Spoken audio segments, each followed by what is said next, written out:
If you get to Friday and feel you've not achieved anything, it's time to... Saying they're in this job and it just isn't sitting right anymore. There's nothing worse than being in a job that most CEO entrepreneurs are pioneers. There are a few rogue questions that I wanted to ask you. Rogue questions. Yeah. The world is against you here, and this is such good advice. Have you ever let age hold you back? Welcome to the Anything is Possible podcast. I feel today I am sitting with one of the biggest brains in Manchester, maybe even the UK. I am with Matthew Scullion. He is the co-founder and CEO of tech unicorn Matillion. Having started his career in software and IT, Matthew founded data productivity provider Matillion in 2011 to help struggling companies turn their data into meaningful insights. Today, Matillion helps thousands of customers across the globe, including DocuSign, Western Union, Slack, TUI, Cisco, accelerate their time to insights. Matthew is also on the Capital Markets Industry Task Force and is passionate about helping more UK businesses succeed on home soil. Now, you might be wondering how Matthew and I met. We've met in the networking circles of Manchester, and I am very proud to say that Make Events Our Business deliver their awesome annual conference, Super All Hands. So, Matthew, welcome to the podcast. What a moment. Thank you so much for having me, Holly. It's lovely to be here. And I'm a big fan of everything that you do with the podcast across social media and with Make. I do just have to correct the record. From my point of view, I'm definitely not one of the biggest brains in Manchester or certainly the UK. I'm not even the cleverest person at Matillion, but apart from that, you were roughly in the wheelhouse. Oh, well, listen, I've been doing my research, learned so much about you. And I think for our audience, as I was saying to you, Matthew, quite a female audience. And you've got a lot of people that work for big companies, like some of the ones that we've just named there. But then a lot of people that have got an SME, a startup, or even just an idea. So I think what would be amazing for our listeners today is to listen to your unicorn business and how you've grown it to that, but take all those kind of pearls that you can learn from a big business and apply to a small business. So I'm super excited to have you here today. Awesome.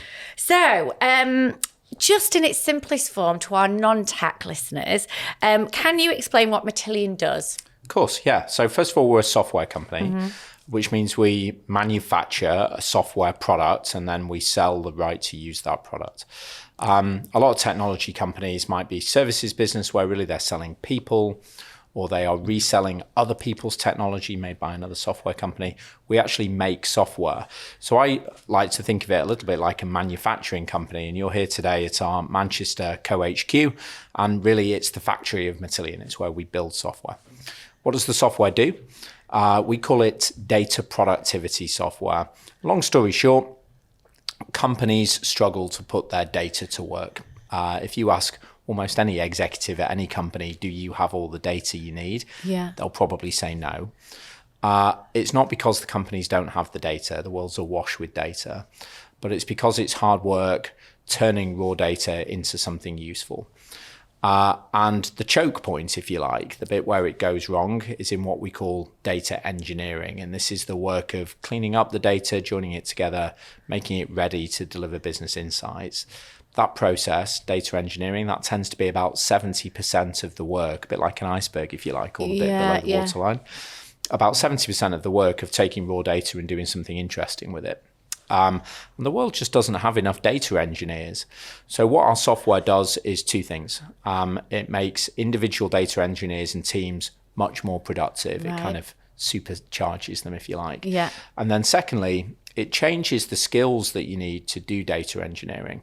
Makes it easier. Yeah. And what that does is means we can have more data engineers. We can have more players on the pitch. Yeah. And it's solving a big problem. If the world doesn't have the data that it needs, and data affects every aspect of how we work, live and play, then we're going slower than we otherwise could. And this data engineering choke point is the reason for that.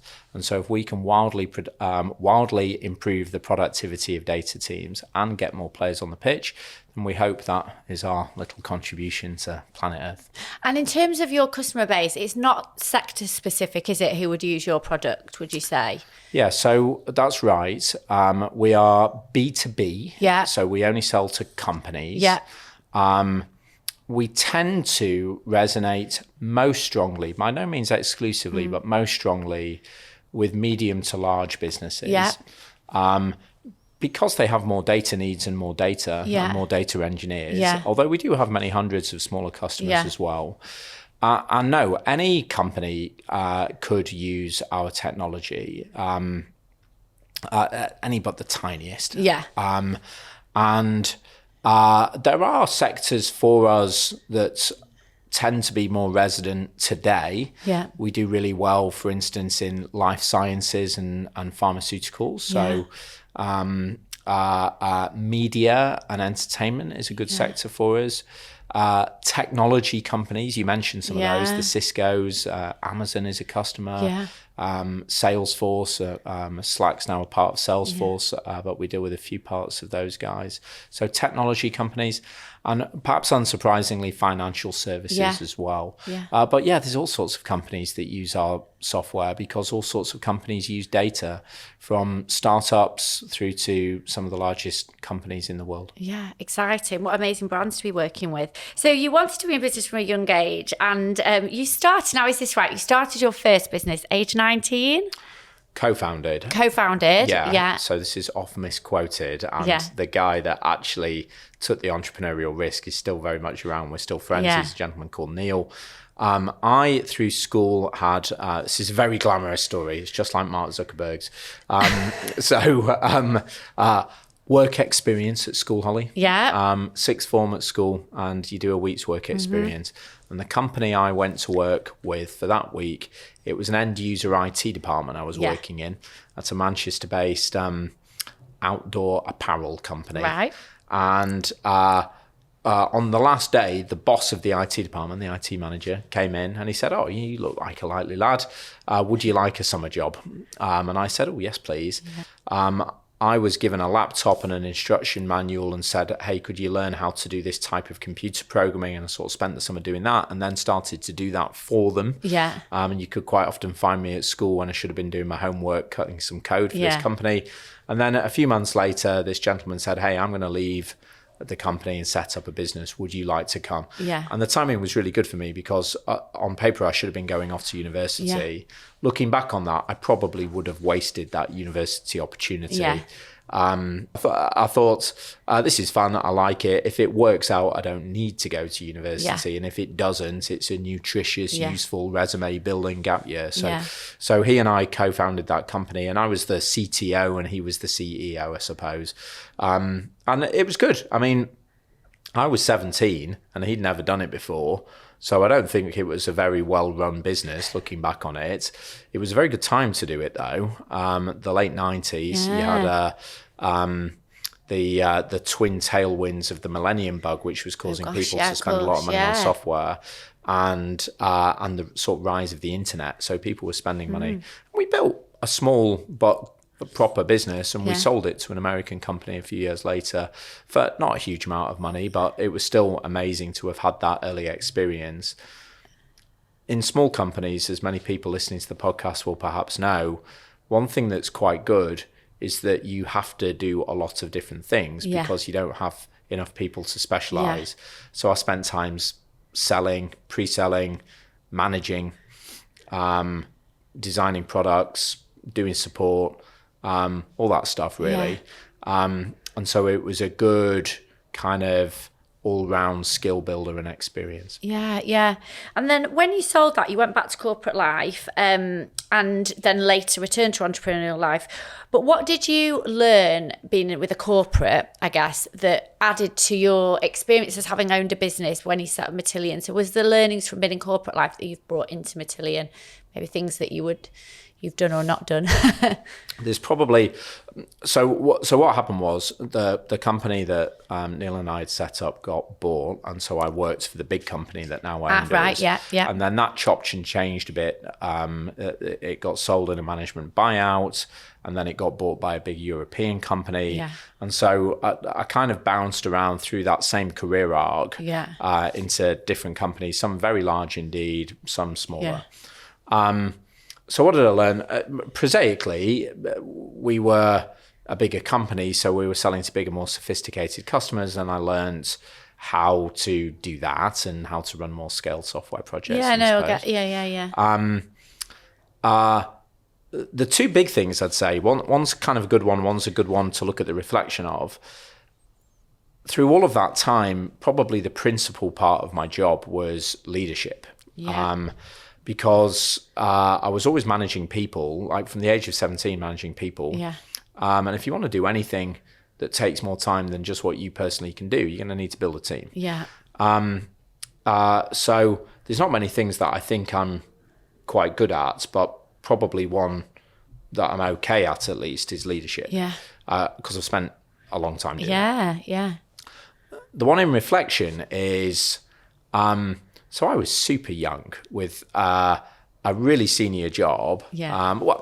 A quite senior job. Yeah. Certainly at the top of the company. So maybe that slight feeling of being a big fish in a small to medium-sized pond. Yeah. And also got paid quite well and things like that. So I think in some ways that probably led to some counter behaviours actually. Okay. So I've spoken to many people, customers, colleagues and things from back then, and I think I broadly have a good reputation with them. But I'll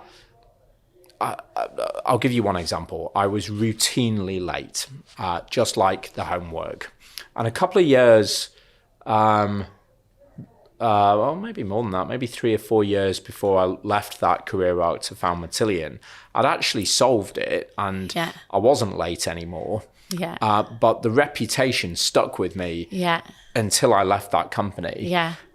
Because what that is care, really. You're like, well, other people's time's not important in as much as mine, and I just don't prioritize being on time. And I almost think it's part of my brand and swagger that I'm going to be late. I think as I set up Matillion, I thought to myself, gosh, I used to be like this. I'm not anymore, but the brand's still with me. I'm going to make sure that I'm disciplined on all the things that matter going forward. There was other stuff that hasn't changed. Like I think integrity is something that's always been important to me, and that was constant through my time there and now. And I enjoyed the work and always did the work. I was just late for meetings. But it's like that chance to reinvent yourself. I remember when I left my job, I've only worked for two companies before I set up Make Events, but I remember when I left one, and the piece of advice, so like a manager must have given me at the time, was this is another chance to reinvent yourself because you're going with a clean slate. And I think, sometimes it's a really good challenge to work on behaviours that could be improved. And I think I can be late quite a lot actually. So it is that working hard. Ironically, I was late this morning. You're politely not mentioning it, but I'm not normally nowadays. But I know that was genuine. Okay, so you went back, you started Matillion, and if my research is right, at first Matillion was a service-based business. Now, I found it fascinating because Make Events is a service-based business, and we have a lot of people listening who have service-based businesses. They might have a coaching business or an events business or hospitality. And you've got a really strong and accurate, I think, view on why service-based is so hard. Talk us through that, because I think that'd be really interesting for our listeners, actually.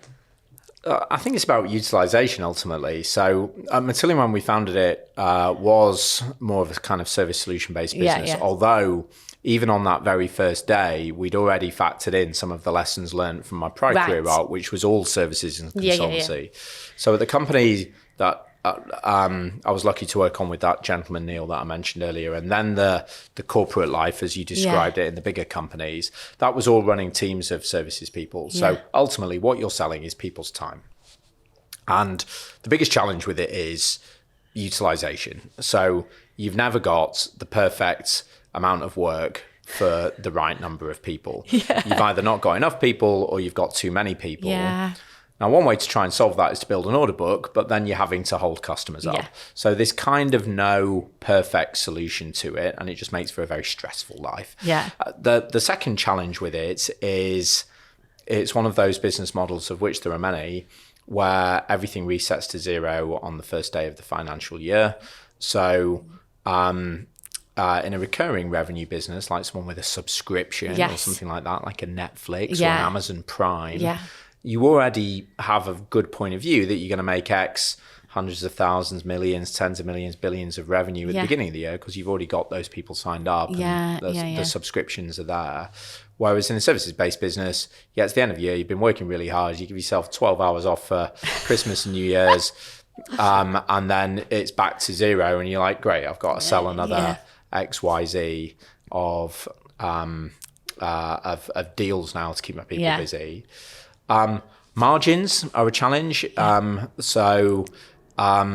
If you sell Coca-Cola, you take water, you add sugar, and you sell it for $2.50. That's very high margin.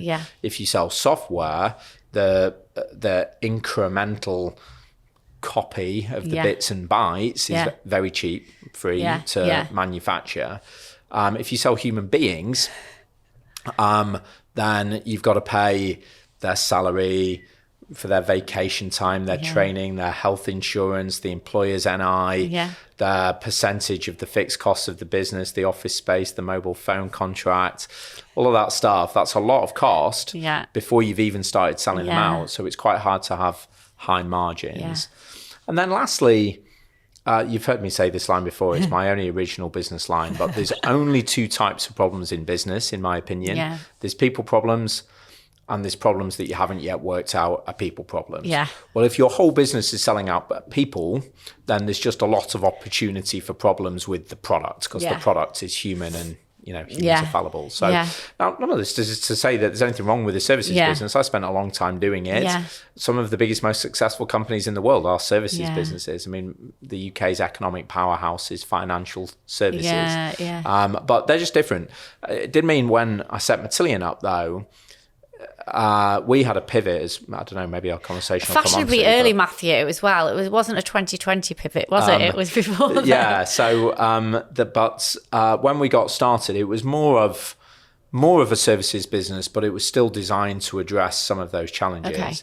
So the three things that we said on the first day of Matillion was that we wanted to work at the intersection of cloud and data, that we wanted to develop our own intellectual property, and that we wanted a recurring revenue business model.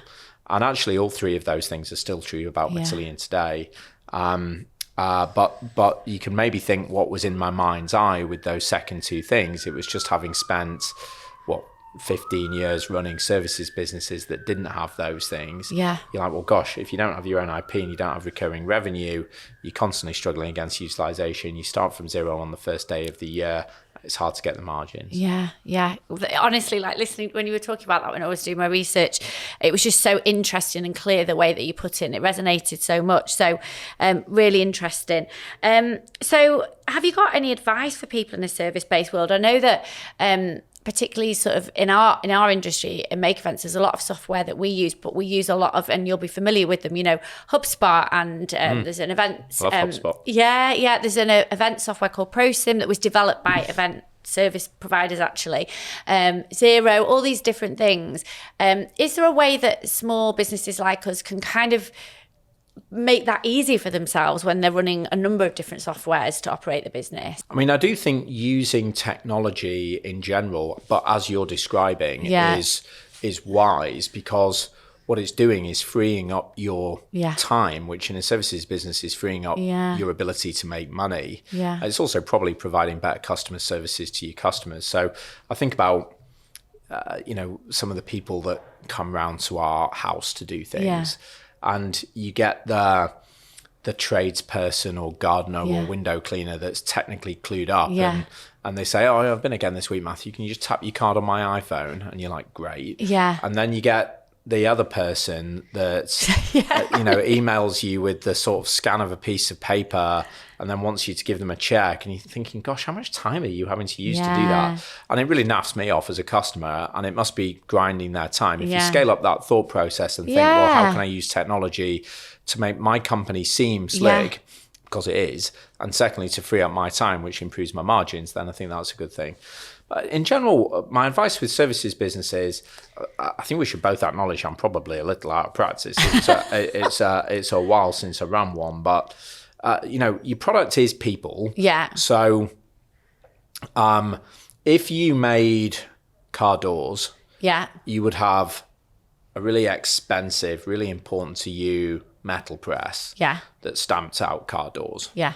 And when you were thinking about buying it, Yeah. you'd do lots of research to make sure you bought the right one. Yeah. And then once you'd got it, you'd look after it. Yeah. You know, you'd oil it and Love this. you'd make it so, because if it stops working, then you're not going to be able to make any car doors, make any money. So with a services business, I think it's exactly the same. It's just your metal press is human beings. People. So think really carefully about which one you buy, and then look after it. Yeah. By looking after it, I mean give them the tools they need to succeed and environments to succeed. Be disciplined about how you expect them to represent your company. Invest in the expertise to train them. I mean, back in the early days, when I was running my first business, you know, we'd hire someone that we met 5 minutes ago, and then we'd throw them straight into a customer site, and then we'd be surprised when it didn't work out very well. Yeah. So I just think about that metal press analogy, really. Buy it carefully and then look after it. I think I've heard you say when you're recruiting at a really senior level now, you might have met someone, kind of courted them up to like 14 times before you employ them. Yeah, 100%. And we can't do that for every level of the business because, first of all, it's a competitive talent market. And if some other company doesn't do that, then you might lose the talent. But thinking about we must do because it has an acronym, the ICP, the Ideal Candidate Profile, and being purposeful about thinking about how you're going to hire someone is really important, and yet so many people don't do it. So first of all, when do you hire someone? Yeah. When you need them, right? So the role should exist on a piece of paper before you've thought about the person. Yeah. And then you think, okay, so we're going to need an event production director. Yeah. I don't know this person's name yet, but I know I need one because I'm going to do an extra 3 events and each one needs this person. Okay, so what does that person look like? Like, write it down. Okay, well, that's a very long list. We might not be able to find all of that. So what's the must have, should have, could have of that? And then start finding candidates and testing against those things, not the person that makes you laugh in the interview or the person that you used to go to school with. Values. Yes, 100%. I don't mind what your values are. Your values could be, we are all mercenary, horrible, scratching the eyeballs out of our competition and fleecing our customers. That could be your set of values. Yeah. That's okay. I wouldn't recommend it, but it's okay. What is important is whatever the values are of your organization, small or large, that everybody shares them. Yeah. Because if they don't, if you have a super tough, super competitive culture underpinned by your values, or you have a different culture, and then someone comes in and they aren't able to thrive within those values, that's going to cause you lots of problems. Yeah. So when you're interviewing someone, you need to test against those must-have, should-haves, and could-haves, and you need to test against the values fit. Yeah. And it should be thorough. And if thorough, for whatever good practical reason, can't mean long, then you need to find some other way. So we hire a lot of engineers. There's a technical test, and that's one of the ways that we see whether a person is going to be suitable for the particular role. But I didn't go to Harvard Business School or Stanford or anything like that. So all my inspirations in business tend to come from random places. But if you think about something like sport, you don't get a job on the Manchester City first team because you're mates with the boss. You get it because you're an amazing footballer and there's a demonstrable track record of performance that you inspect. And then there's a physical. And everyone would be outraged if anything but that happened, if they were a Manchester City supporter or whatever football team. And yet in business, we quite often don't do that. So that would be one big piece of advice for services business leaders is your metal press is people. So buy them carefully and then look after them. And then the second one would be, I thought where you were going with the intellectual property question, but if I can hijack it a little bit. Yeah. So the intellectual property point is about margin and differentiation and also scalability. Because in a services business, if 10 companies phoned you up today after this podcast and said, that podcast was so good, Holly, we want to give you £10 million worth of business today, you'd probably have to say no because you haven't got the people to ready. fulfill it. Yeah. So it's a scaling inhibitor. Yes. It takes a long time to scale, and it becomes infinitely more complex if you want to scale to a new vertical or a new geography as well. Whereas if you've got intellectual property that scales more easily, maybe you sell access to the wonderful videos you make. Maybe you start selling make event swag and people like the logo so much that they buy it independently of having an event. Maybe there is a playbook that other event companies can learn and they can franchise it off you. Whatever it is, those are all rubbish examples because I don't know the events industry. But you see it a lot with hairdressers, right? A hairdresser is definitely a services business. What do? They launch a shampoo brand because you can sell a lot of bottles of shampoo while you're still in bed at night and you can sell them all over the world. So that's what I mean by IP. Think about how do I crystallize the unique thing that I know a lot about, which you must do because otherwise no one would pay for your services, into something that I can be selling 24 hours a day. And what that does is it changes your scaling and also changes your margin, because a bottle of shampoo, I used the example of Coca-Cola earlier, but shampoo's the same, right? It costs 15 quid for a bottle of really good shampoo, but it doesn't cost 15 quid to make. That's that's really, I get like really excited listening to you because it is as well, like post-COVID, salaries have gone up in the events industry because we lost a lot of people, but obviously we charge for time, and obviously clients, they don't want to be paying these hiked rates because that's not reflective on any more than they were getting. It's just reflective of an industry that's slightly still in recovery mode, so that reminds me of the other challenge with services business, by the way, which is that you go to a customer, they say, how much is it going to cost? I say, well, it depends how much time, so let me work that out. You say it's going to take 100 days and it's 1,500 a day, 150k. They go, I've only got 100. So at that point you magically go, oh, it's only going to take 100 days then, or only going to take 75 days, and then you're behind on day one. So that's the other thing. But you can productize services. So your service could be to deliver an event. And you could say to deliver the event is going to take 10 days, and I'm £1,000 a day, so it's £10,000. Or you could say this is a medium-sized local event, they cost £10,000.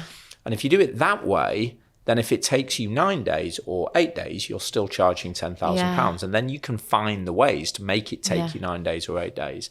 So you can productize services.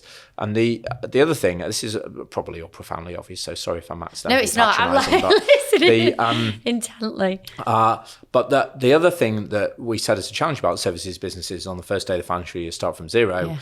The opposite to that is a recurring business model. So is there a way that you can think of to make your expertise, value add, your services in some way annuity based, in some way recurring? So for instance, if your service is to build something, could you sell with it a support contract to look after it afterwards? And it might only be a small portion to start with, but if you keep doing that for several years, then you might find 30-40% of your revenue is coming from support. And then when you start on the first day of the year, 30-40% of the revenue you need to do that year is always done, which doesn't sound like a lot until you imagine the sensation of having 30-40% of the work done on the first day of the year. Oh my goodness, this is great. So looking for opportunities to turn things into subscriptions or annuity-based things is the other thing to do. Yeah, it's fascinating. You talk a lot about making a dent on the world. Where has that come from?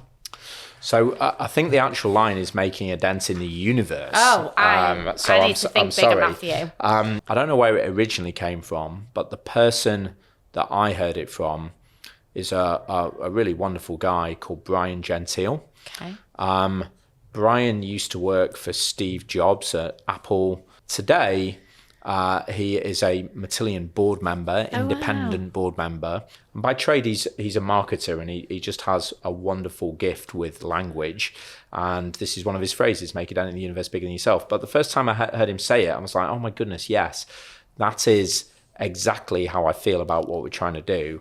Is it's about leverage." And I need to try and figure out how to master the dramatic pause now, Holly, because I think about this all the time, actually. It's about leverage. So I'm in my mid-40s now. And when you get to about that age, you start realizing that it's racing by pretty quick. That time between 40 and 45 was like that. And goodness, it's 50 is going to be really soon, and then 60, and then 70, and then I'm right on the bell curve of dying. So it's you're not here very long. And I think about, how can you use your time most effectively? How can I make the biggest dent in the universe I can while I'm here, and hopefully make the world a better place, and do exciting things, and just be leveraged with the time.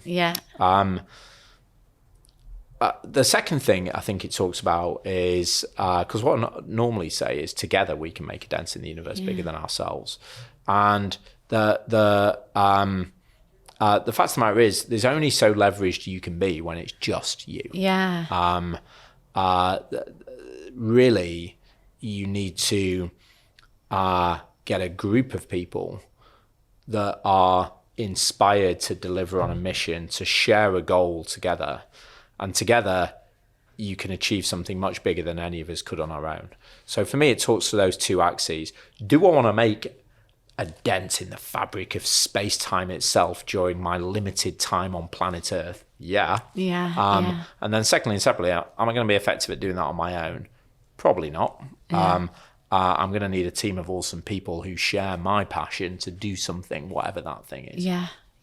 You talk about working with the belief that you are going to have $1 billion business. So then you will act accordingly.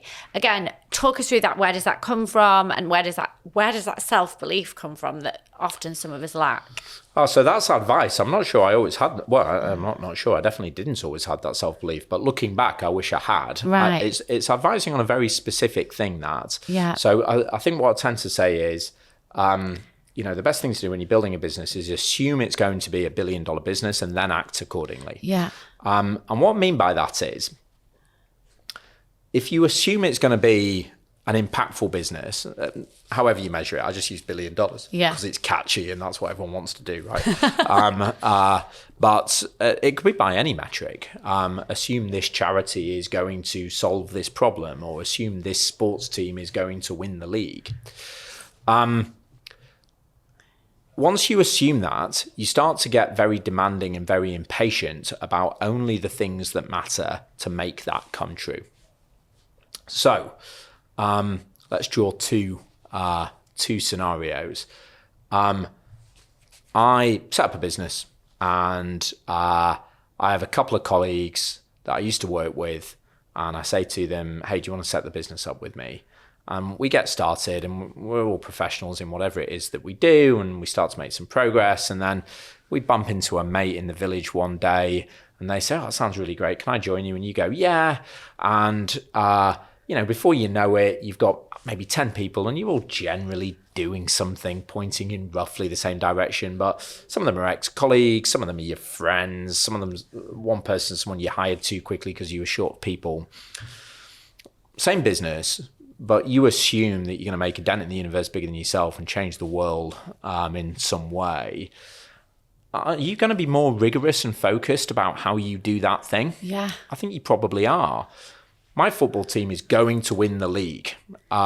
Great. So let's start training our players properly, putting the right people on the pitch, thinking about the strategy, fix that pothole in the pitch, whatever it is. Like, you become demanding and focused and urgent and paranoid about the passage of time. So that's what I mean when I'm describing that. I'm not necessarily, the $1 billion business is just a line. Like, I don't really mind what it is.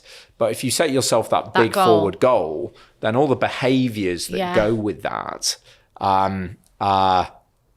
will follow. There's that TV program at the moment, Made in Wrexham, isn't it? And they set a goal. We're going to get out of the National League into the main football league, and so they acted accordingly. So they hired some better players, which means they also parted company with some of their existing players. But I don't think any of the fans questioned that because they wanted to get promoted, and they did. And no one would expect a team sat there in the middle of the National League like Wrexham were to look and feel exactly the same when they win the Premiership in 10 years' time.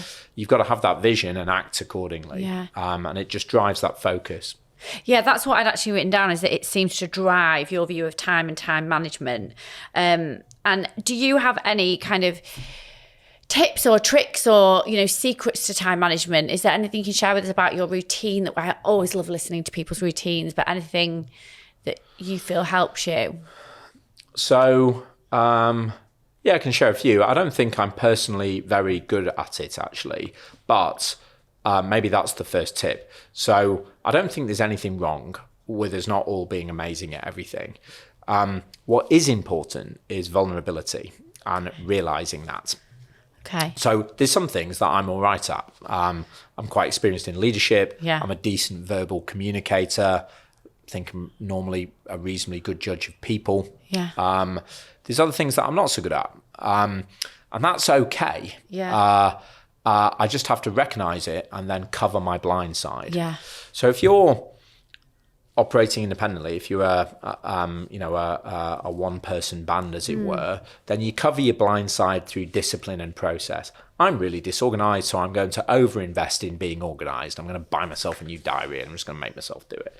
If you've got a bit of scale, then maybe you hire someone, and you, just like everybody else in Manchester and in fact the global tech community, knows Laura, my assistant, better than they know me, right? Laura is insanely organized. I'm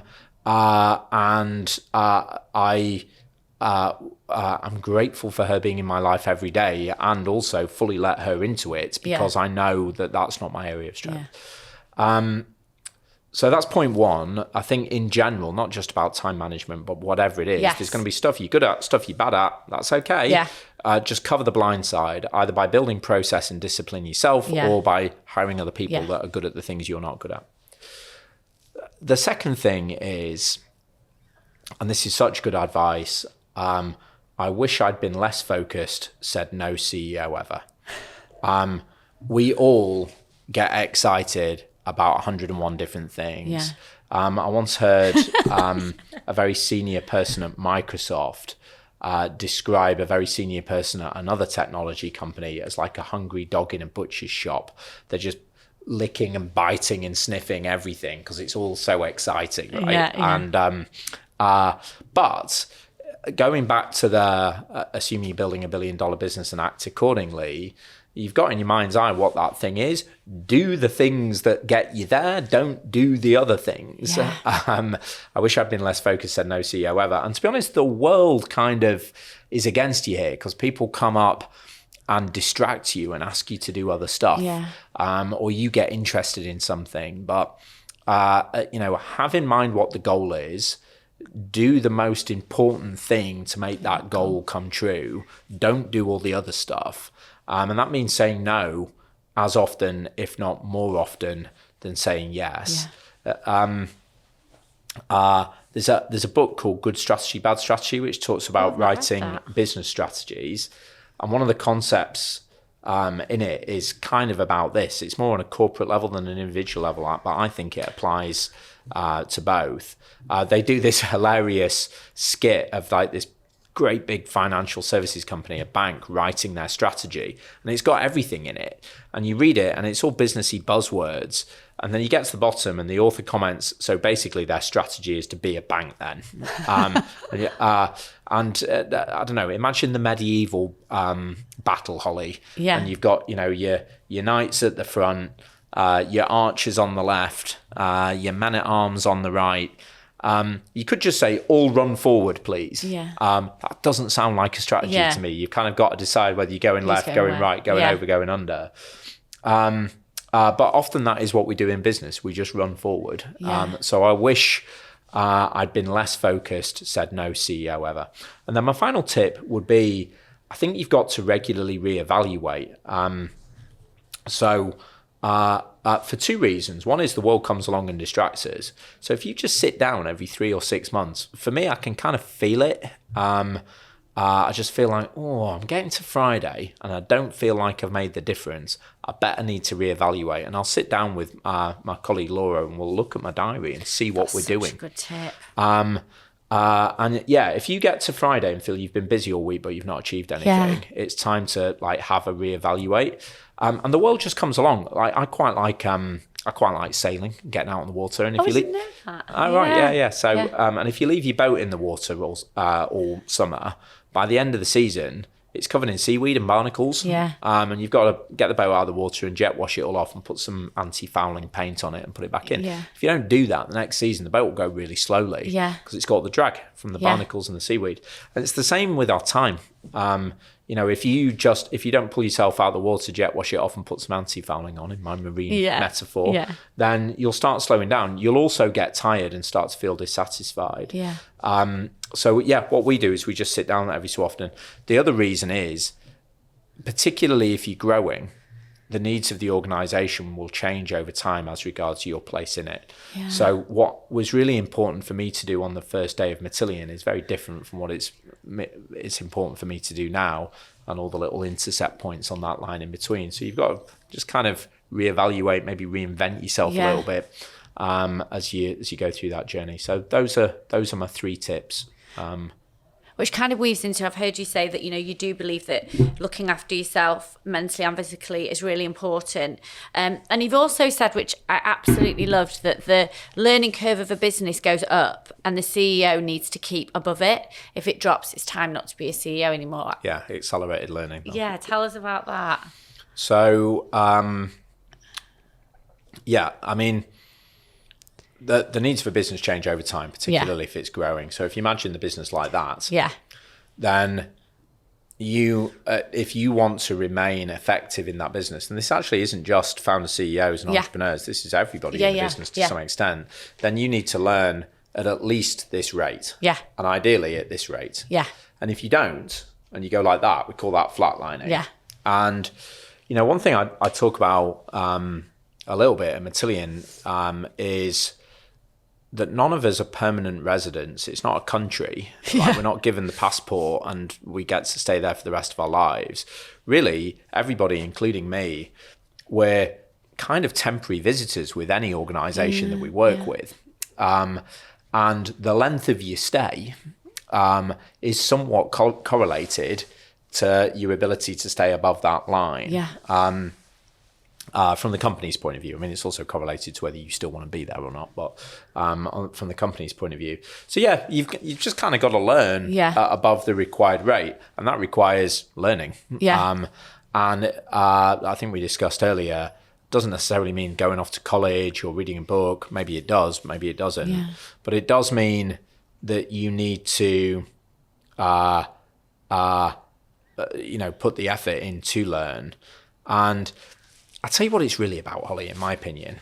It's really about vulnerability again. Yes. It's not assuming that if you're here above the line, but your company's small. Yeah. It's not assuming that just because your company gets big, you're still here. Actually, you're here. And so, I don't know, maybe you're thinking about breaking into the festivals business because you're good at events. And you kind of got most of the things that you need to do. But also, you've never run a festival. So if you're really arrogant and not vulnerable, it probably won't occur to you to ring up someone that's done a bit of stuff in festivals before. Yeah. If you're really vulnerable, then you'll think, oh gosh, I don't know festivals, but I really want to do them. Yeah. So what I'm going to do is I'm just going to make a point of the fact that over the next few weeks, I'm going to find some people that are experts in festivals. I'm going to ring them up. I'm going to be really polite and say, hey, I'm thinking about getting into festival business. You're an expert. I'm not. Could you tell me about what's the best way to sell the tickets, or what's the best way to provide the lavatories? If you can crack that code for a festival, you'll be a rich lady. And you learn. And so if you think about what needs to come together to make that accelerated learning happen, It's the vulnerability to know you need to do it. Yeah. It's the energy to actually do it, and it's the curiosity to want to learn. Yeah. So I think it's those three things. The actual mechanism, well, maybe that's reading books, maybe that's going to school or college or university on a course, maybe that's talking to other people, maybe that's getting a coach, maybe it's all of those things. But I think the vulnerability, energy, curiosity, those three things are the most important. I think you should write a book on this, actually. We believe anything is possible at any age, and we want to inspire people. It's never too late. We've talked a lot about reinvention. Have you ever let age hold you back? It doesn't sound like you have, because you had your first business so young, but... No, well, I probably didn't let it hold me back because I was young then. Yeah. But no, I mean, have I ever let age hold me back? I know more people that made a boatload of money in their 40s, 50s and 60s than did in their 20s, 30s and 40s. On the flip side, there are plenty of founder CEOs of tech businesses that did it when they were in their late teens and early 20s. So I don't think it matters. Yeah. If I could make a kind of tangential point, life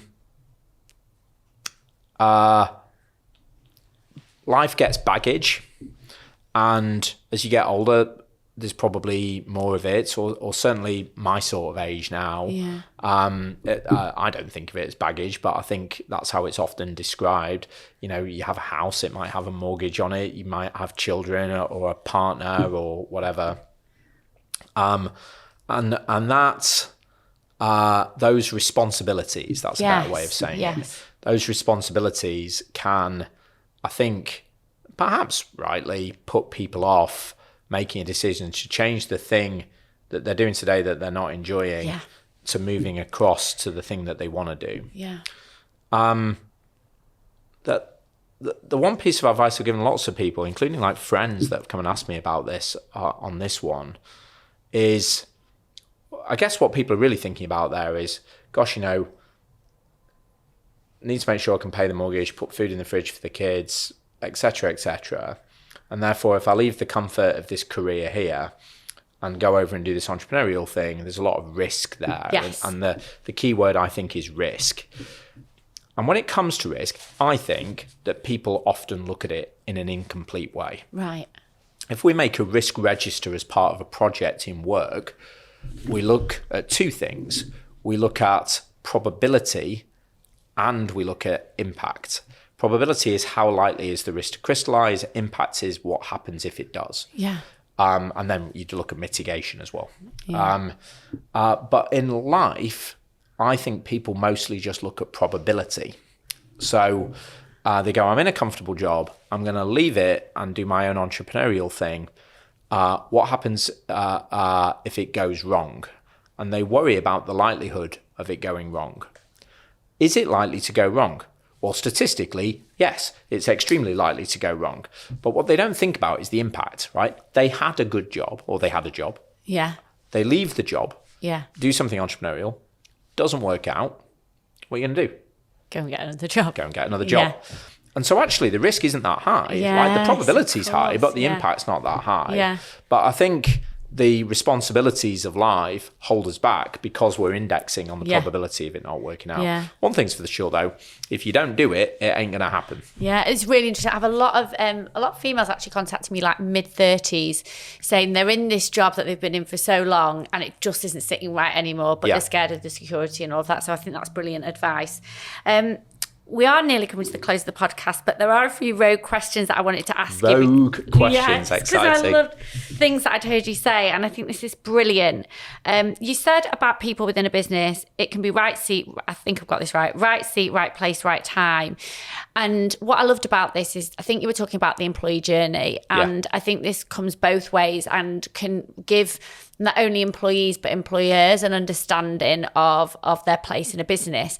Can you talk that through? Because I just thought it was a brilliant analogy, if that's the term. Yeah, so the phrase is right person, right seat, right time. Yeah. And you can learn everything you need to know about this concept from football.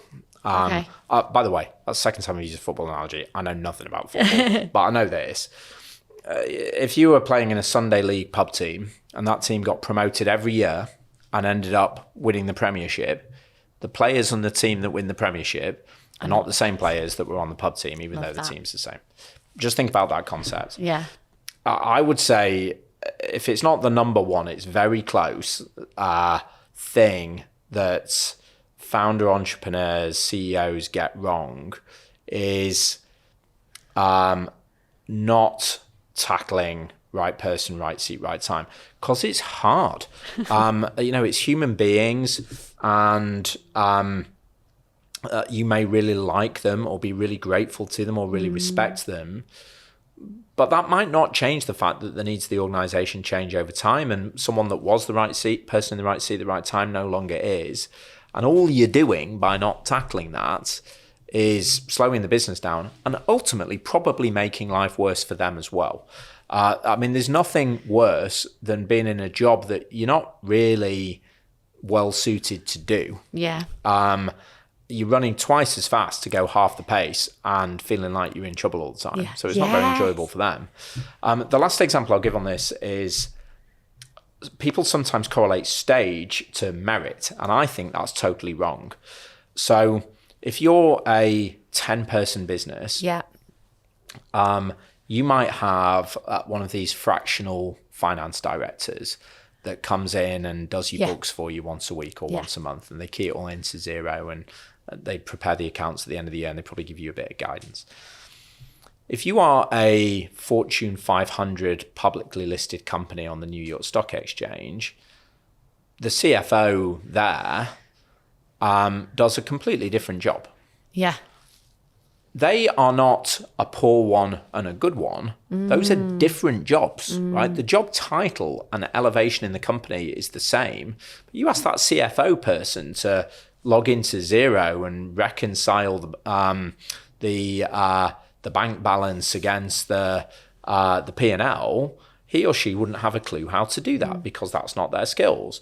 Similarly, ask the fractional CFO that runs 50 businesses' books for them to go and run a Wall Street company. They wouldn't have a clue what they were doing either. So it's not better or worse, it's stage, right person, right seat, right time. Yeah. And one way of thinking about stage that can help bring that to life is a pioneer, town planner, city dweller. So a pioneer is someone that metaphorically walks out into the Wild West with their horse and their truck with a tent on the back and a shovel and an axe and can kind of make a life out of it. Town planner can take a collection of those pioneers and turning it into a functioning town. And a city dweller is someone that can administer a whole city. Yeah. Those people are different people, and you just need different ones at the different stages. Most CEO entrepreneurs are pioneers. Yeah. And then you bring in some town planners to take the chaos you've created it and knock it into shape of a proper business.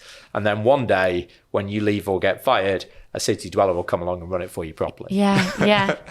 That's brilliant. So before we close, you said about the dance on in the universe, and I know that you've got a wonderful family, but what is your true motivation and purpose? What gets you out of bed every day? The fear of leaving anything on the table. So, fear's a really great motivator. They built it into us for a reason. Makes you run really fast. For me, particularly with Matillion, perhaps, I think that I and we at Matillion are very lucky to have started on the journey of building a consequential company. I still think it's incredibly early in that journey. Amazon's head office building is called Day One. And the reason for that is they like to think every day is the first day, and that's really healthy. And I think that's both because it's healthy, but also because if you look at the size of Matillion's total addressable market and where we're up to, the vast majority of our growth, I hope, is still to come. So it's very early in our journey, but nonetheless, I feel incredibly lucky and privileged to have had the opportunity to get even this far and hopefully to put ourselves in a good position to deliver that growth to come and make that dent in the universe. Notice the word luck used quite a lot there. It's not about being clever, and it's not about working hard. I know lots of people cleverer than me. I know lots of people that work just as hard. So there must be some luck in there as well.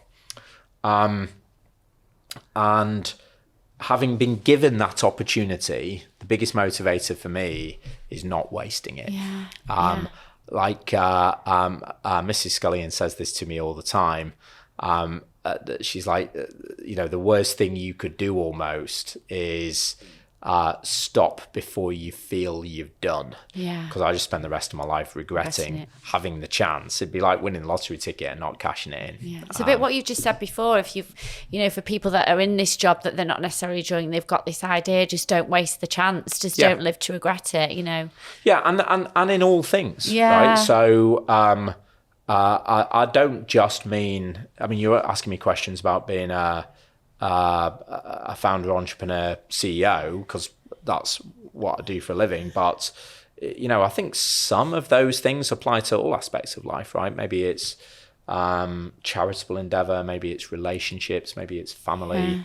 But I don't want to leave anything on the table. I don't want to look back and think, I almost don't mind if I gave it absolutely everything and it didn't work out. But if it worked out moderately well and I didn't give it absolutely everything, I don't think I'd be able to live with myself. Wow. And if tech were not a thing and data were not a thing, what was your plan B? Oh, or was there something other industry that you could have seen yourself doing? So, tech companies move really quick and can create a lot of value really quick, and so end up being sophisticated really quick. I guess in part because the nature of what we do, the value that we can build, we're also lucky to be able to attract like really smart, motivated people and things. The reason I'm giving you that background is to say, quite a lot of the things that tech businesses do are really sophisticated compared to what you might find in non-technology businesses. Now, that's a very sort of self-serving view. Maybe that's not the case, but my experience is it's often the case. So one thing I do think about is, wouldn't it be great to apply some of the things that we do really well in tech businesses to some other industries that don't do that stuff yet, because you could help those industries and get lift out of them. So I think about that a little bit. I don't have, the reason I hesitated, I don't have an answer on the plan B. I never really thought about it at the time. But there are other things that I like doing apart from working in the tech industry. So if I was to suddenly find myself at leisure, I really like being on the sea and boats and things like that. One thing is I actually really like making things. Do you? Oh, yeah. So please tell me. So I think this comes from being a kid. Like I'm originally from Glossop, and quite a lot of my family around that area, Glossop and Staley Bridge, were sort of practical people. So my granddad, he was a former engineer and he liked making things. He had a lathe in his cellar and he'd make stuff out of wood. My uncle, the same. My godfather, the same. Even my dad liked a bit of DIY. But so I've always quite liked craft. My ladies at home, Mrs. S, and my daughters will often get me for Christmas something like that. So I'm going on a watchmaking course. And then last year I did a metalwork forging course. Quite like making things. And the other thing that I quite like is the outdoors, which is, like the hiking and the mountaineering and all that sort of stuff. So, if I was doing something to fill my days that wasn't work right now, I'd probably, weirdly enough, maybe consider going into learning something. Like, wouldn't it be great to go back to university? But when you're 18 and deciding, you pick something that's going to be good for your career. Whereas when you're 40 or 50 and deciding to go to university, you probably just pick it because you were interested in it, you loved it. Sorry, one final thing. I didn't think I was going to have anything to say on this one, Holly, but one final thing is, I do some of this now actually, but the way Silicon Valley works, it's basically a black book of contacts and a load of money. So someone has a good idea. Yeah. And what venture capitalists do is give you money to pay for creating that idea and connect you with people in the black book of contacts that know how to do certain aspects of it. And I don't mean in some like private sort of sinister way. I mean, it's like a network of people trying to help each other. Yeah. And so if you're the person that built a business 10 years ago that was really successful, it's possible you know how to scale a sales team or hire the best engineers, or where's the best place to open an office, or how to price the software. And what Silicon Valley does is kind of connect you with those people, right? And so doing more of that here in the UK is something I'm really passionate about. It's why I'm doing the podcast with you today, apart from the fact we're mates. But it's why I'm on the Capital Markets Industry Task Force, and I do a similar thing for the Department of Education around digital skills. Coach quite a lot of CEOs on like stuff that I've learned from other CEOs and passing that on down to them. So that kind of, because Britain has all the raw materials to build consequential businesses that change the world, but we don't do it quite as often as they do in the US. And I think mostly that's because of the sort of attitude and playbook that we do it with. And so if you can share a little bit about what we've been lucky to learn with others, then hopefully that's useful. So that's what I'd actually do if I wasn't doing Matillion. I'd do things like that. But I'm hopefully going to be doing Matillion for a while.